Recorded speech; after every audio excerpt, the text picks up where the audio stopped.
Unboxing sound test. We're doing an unboxing sound test here. Unboxing sound test here. See how much garbage noise gets picked up in the background.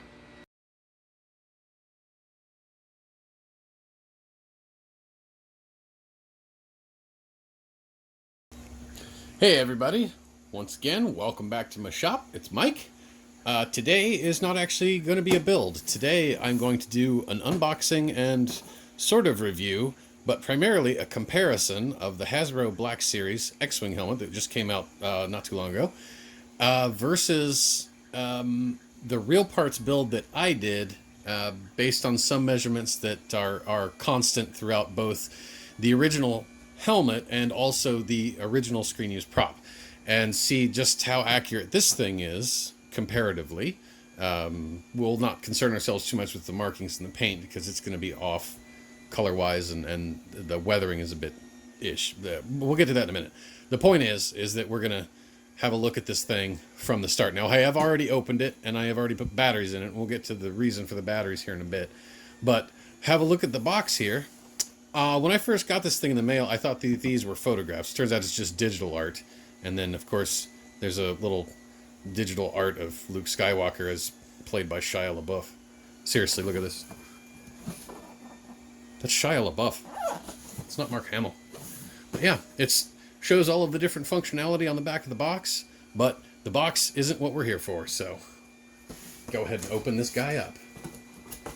Now, as is typical with all Black Series helmets, if you've ever had one, they're all packaged roughly the same way. You've got your helmet in a bag.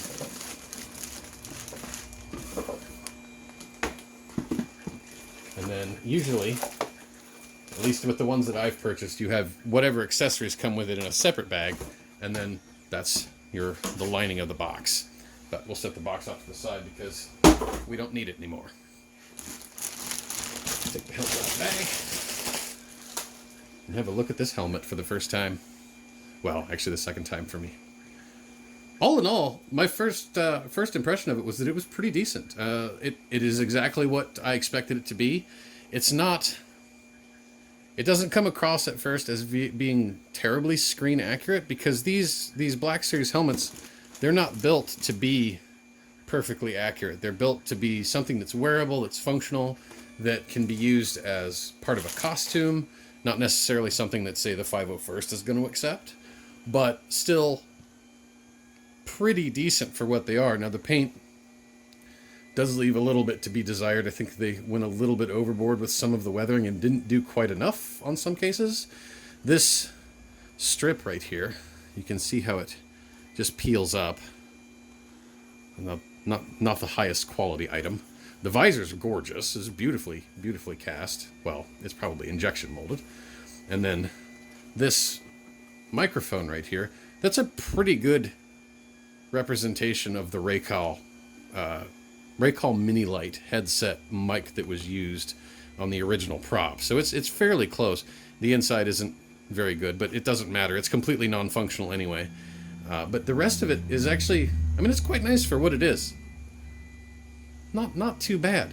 But this thing has functionality that my real parts build from my previous video does not have. This one, like almost all Black Series helmets, has sound. Now, when you first get one of these, you flip this little cover off. There's a screw. You remove that, and it's 3 AAA batteries. It does not come with those 3 AAA batteries. You have to supply those yourself. And then once you first get it, and you put the batteries in, you push the button, nothing happens. That's because there is actually a second button, which, oops, hit the camera again. Right there is a second button. Now, there's 2 modes. I don't know if it's coming through on the camera, but there's the X-Wing mode and then the Snowspeeder mode. So Battle of Hoth, and I believe this is supposed to just be the Battle of Yavin, because it's got Red 5's voice. And I believe he was killed at the Battle of Yavin. But we'll put it over to Snowspeeder. And I'm actually going to put you inside the helmet, because these speakers are intended for the wearer. They're not meant for anyone else. So that really doesn't project externally very well.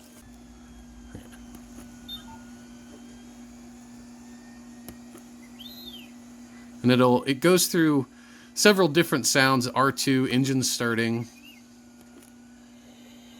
It's got some lights. And the lights are aimed primarily for you to be able to see them in your peripheral. So externally, I think there's one light. But the sound quality is pretty good for what are probably not the best speakers in the world.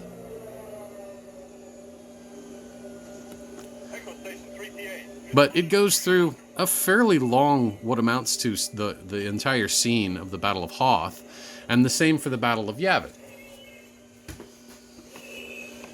And then just to turn it off, you put that button back in the middle. But all in all, it's not too bad. And then your accessories that you get, you have your chin cup, which of course with the original helmet, this was just pulled off of a canoeing helmet and held in with elastic. This has some buttons on it, some snaps.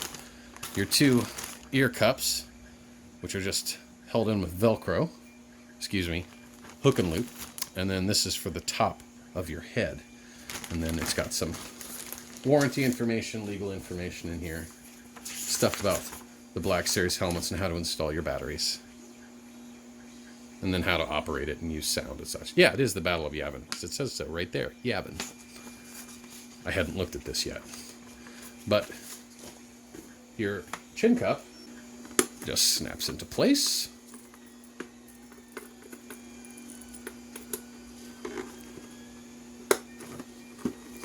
And then it's quite stretchy, so you can get it around your head if you have a large head like I do. And then move that out of there. And this, the padding, this cross stitch right here, that goes on the outside. This goes on the inside. And that just attaches up there, and it grabs onto the little hook and loop pads that are there. And then the same with these. This soft side that feels almost velvety, that goes in. And it connects. You've got a little hook and loop pad there and another one here. And it just connects those in.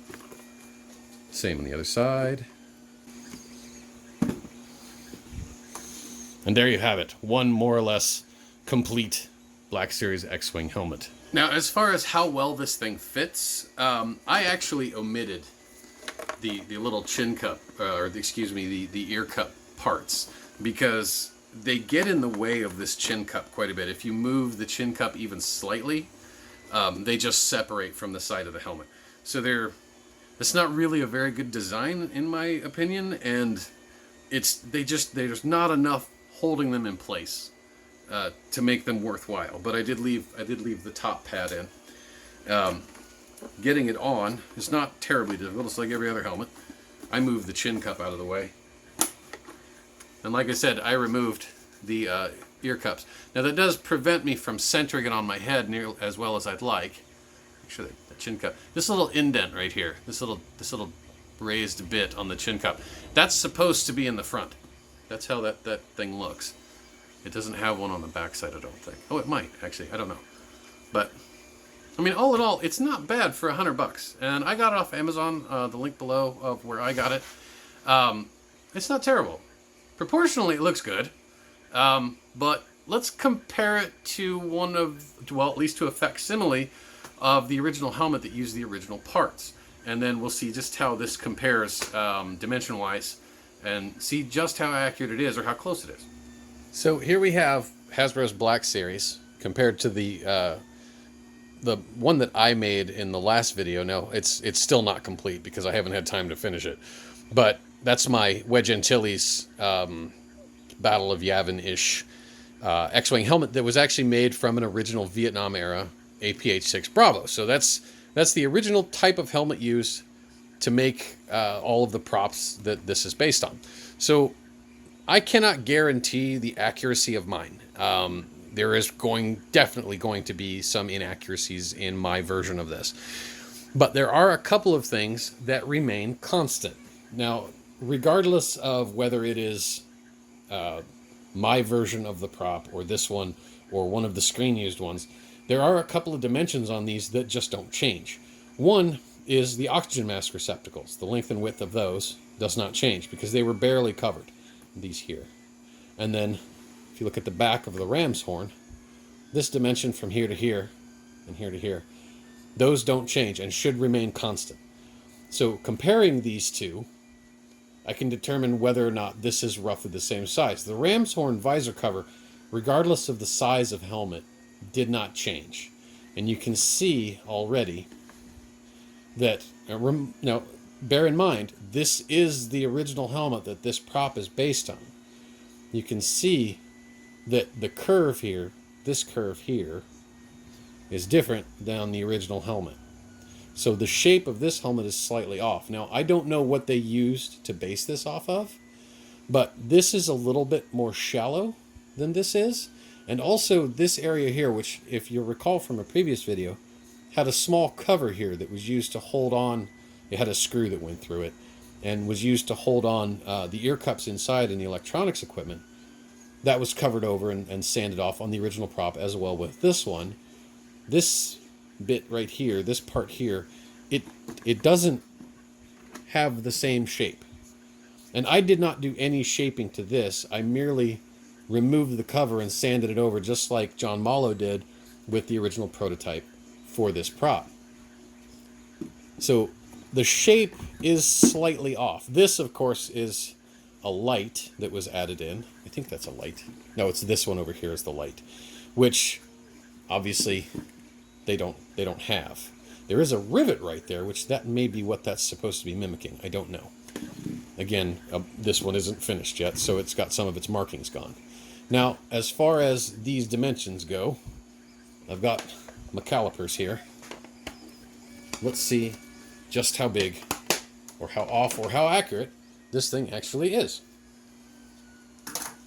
Now, as a control, to make sure that I'm not off by measuring this, because it has been covered in putty and some sheet styrene, I'm going to take the measurements to compare both of these helmets off of an APH-6 Charlie. Now, this is the restored version that was my father's during the Vietnam War, so this is going to be dead on accurate. Now, regardless of the size of the helmet, whether it was a small or an X large or anything in between, these were always the same size because these had to fit. Well, that just fell. These had to fit the oxygen mask. So I'll be taking measurements for these off of this helmet and then the ram's horns off this, because this is an APH-6 Charlie. So the visor cover is slightly different, but everything else on it is the same. Well, more or less. Okay, so the measurements for this, now this is the oxygen mask receptacle on the APH-6 Charlie. So the length of this is 46.08 millimeters. 45.99. 46.18. As near as makes no difference, 46.05, 46. We'll go with 46 millimeters for this. Now that is the length from front to back. And now we'll call it height.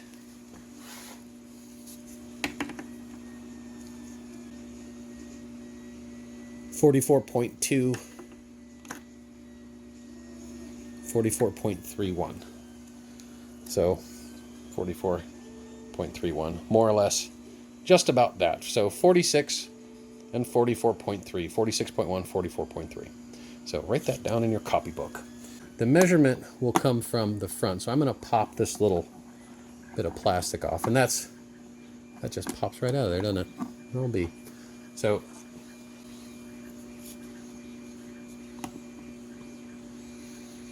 45.6,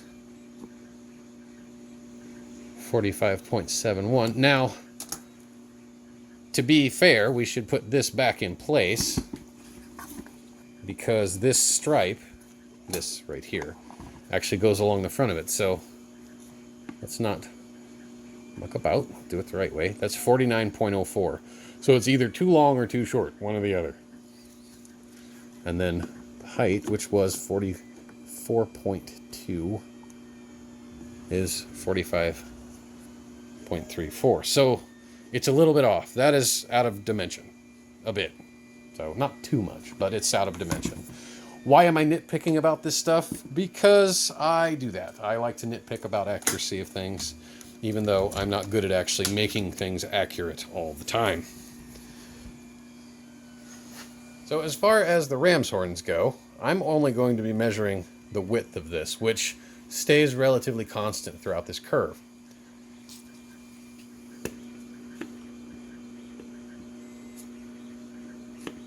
I'm trying to measure it from the same place each time. 41.83, 40.91, so 41 more or less. 41.5, something along those lines. Oh, oh dear. 55.83. Now, I have to check and see how accurate this is, this beveling that's going on here. Because this, right here, this very edge, you might be able to see a little bit of a crease. That's going to be where the ram's horn would actually make contact with the helmet shell. And then this right here, there would be a series of 3 screws on the original APH-6 Bravo, unmodified. And it appears that this has been filled with an enormous amount of filler and then sanded smooth to give it that curve. I don't know how accurate that is to the original props. I don't know if that's the case, or what I've done here, which is allow that curve to remain and then just filled in here. So I can't say for certain whether that's accurate or not, because I don't quite know. Now I do have the measurements for the width of the Mohawk, but I built my Mohawk different than this one is. Mine is just straight 90-degree angles on either side. It just goes straight down. This one kind of comes out. And I don't want to make a comparison there, because it's two different setups, and that wouldn't be fair. But size-wise, they're pretty close. Just eyeballing it. Old eyeball Mark 1. Again, mine is not finished, but you can get the basics of the shape of the helmet this way. And it's pretty close. I mean, it is a pretty decent facsimile of this helmet. If I wanted to repaint one into different markings, it would be a good basis for it. Is it 100% accurate? No, of course not. And Hasbro didn't make them to be 100% accurate. They made them to be usable toys, essentially, or decoration in an office, or in my case, decoration in an office. That's exactly what it's going to be. For what it is, it's pretty reasonably priced, and of the Black Series helmets I own, I would say that it's up there with some of my favorites. Now, this weathering, I don't know how accurate that weathering is on it, or how accurate the colors even are. I don't know if this is more correct or if that's the correct shade. I'm not sure. Probably should have done a little more research before I did this. But comparison-wise, it's not, like I said, it's not super accurate, but it's pretty close. The only real cons, the complaints that I have about it, are these ear cups. They don't attach very well, and the way that this chin strap goes in, it interferes with them the entire time. Everything else about it is, I mean, it's pretty decent. I really like the visor. I really like that they tried to replicate the Raycal Mini Light mouthpiece pretty close. Hasbro has announced here pretty soon that the next helmet coming along is actually the Boba Fett helmet, which, looking at some of the early concept photos, it looks pretty decent. The visors look a little inaccurate, but that's probably, they've been made a little bit bigger, that T-shaped visor that he has. But that's probably so you can actually see out of it. I've worn a screen-accurate Boba Fett helmet, and much like my Witch King of Angmar cosplay, it's impossible to see out of in real life. So they don't want kids running around blind slamming into stuff, but they would be wearing a helmet. Thank you for watching. I do hope that this was informative. Purchase the Black Series X-Wing helmet, or go through the nonsense of trying to modify an APH-6 Bravo on your own.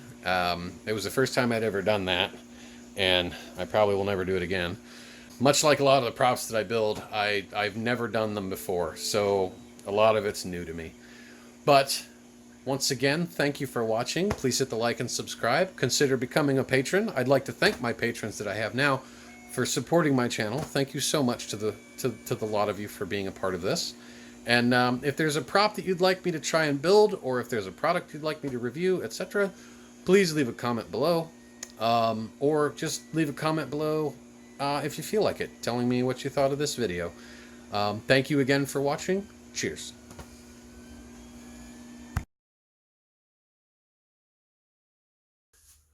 Looks pretty good hanging out here in the office.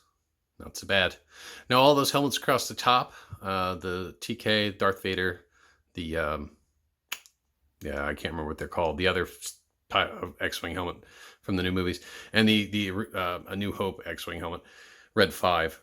Poe Dameron, that's the name of the character. Those are all Black Series helmets, and I'm actually quite happy with those. The rest of that stuff is either screen-used props or stuff that I've made, or replicas that I've gotten off people. It's mostly just stuff I've made, and it just keeps on going. But, and good old Sons of the Harpy there in the corner, being sassy.